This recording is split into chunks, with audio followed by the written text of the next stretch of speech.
By a show of hands, how many of you would be shocked if you heard that one of your classmates killed over 36 women? Well, there was a man that did this, and his name was Theodore Robert Bundy, aka Ted Bundy. Ted Bundy was one of the most infamous criminals of the late 20th century, who killed over at least 36 women in just that time, in just the 1970s. Ted Bundy was born on November 24th, 1946 in Burlington, Vermont, to his mother, Louise. And he was an embarrassment to his mother and her very religious parents because she wanted to hide the fact that he was an illegitimate child. Bundy was raised as the adopted child of his grandparents, and the idea that his mother was his sister was drilled into his head. Soon, his mother moved with him to Tacoma, Washington, and he discovered that she wasn't his sister. And she soon married his stepfather, Johnny. He appeared to grow up in a stable working home, but he had a morbid interest in the macabre and knives at a very young age of 3. Bundy also displayed an unhealthy fascination in all things murder and killing and guns, knives, weapons. He was very smart as a child, but did not get along with his peers very well. As he got older, his darker side, emerged. He liked to peer into people's windows, but had no intent of stealing anything. Bundy graduated from the University of Washington with a psychology degree in 1972. He fell in love with a woman with long, dark hair, but she broke his heart, which sent him on his spree.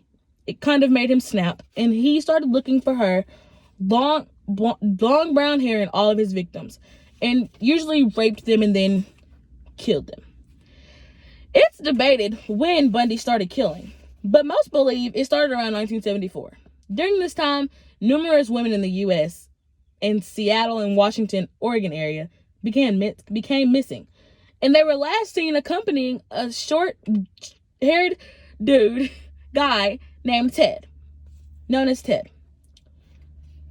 As mentioned, he was very smart, so he usually lured his victims into his car by saying he was hurt and needed help, and then that's when he pounced. Fall of 1974, Ted moved to Utah to attend law school. Soon, women began to disappear there too. He was pulled over the following year, and police uncovered a stash of burglary items in his car, such as a face mask, a rope, a crowbar. And then he was arrested for possessing these items. Suddenly, police began to link him to multiple cases of missing women and crimes in the area around that time. Carol DeRanch was one of the few lucky to escape him, and he was arrested for kidnapping her, and he was sentenced to a 1 to 15 year sentence. But Bundy did escape prison twice, just in 1977. The first time he was indicted for the young woman in Colorado, and he wanted to act as his own lawyer. So on the trip to the courthouse, he jumped out the window, but was captured 8 days later. In December, In December, he made his second escape. He climbed through a small hole in the top of his cell, which he had lost enough weight to get through, and it took law enforcement for 15 hours to even realize he was missing, which gave him a pretty good head start. Following his second escape, he made his way to Florida, and he broke into the Chi Omega sorority house at FSU and attacked 4 of the female students there. 2, he basically just beat, and they were knocked out unconscious, but they didn't die. 1, he beat over the head with a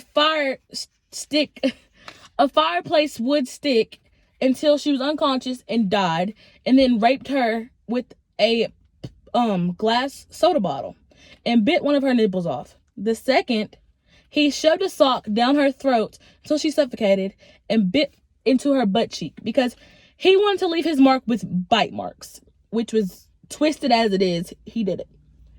So then he captured and murdered 12-year-old Kimberly Leach by drowning her in a bathtub. He was given 2 death sentences for the Chi Omega murders and 1 for the Kimberly Leach murder. He was persistent throughout all of his time in jail and courthouse to courthouse. He would do as much as he possibly thought he could to try to get out of trouble. He even offered information on other crimes in as a trade to get himself out of trouble by turning someone else in. But it obviously didn't work. He tried to take his problems all the way up to the U.S. Supreme Court. Was turned down.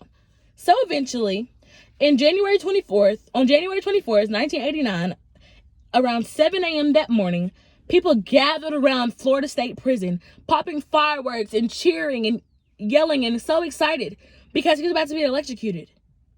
But he didn't care. He never felt remorse for anything he did. And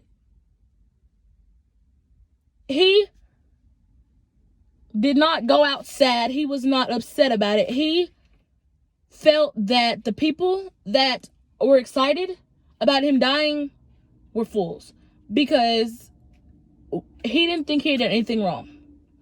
And let's just think about it.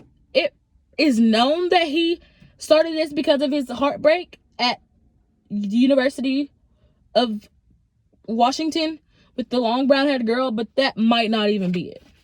But it's very unknown what he did. They later discovered pictures of decapitated women's heads in his house. And with that, before he was killed, they asked him why, and he said, if you do good work, why not be proud of it? Thank you.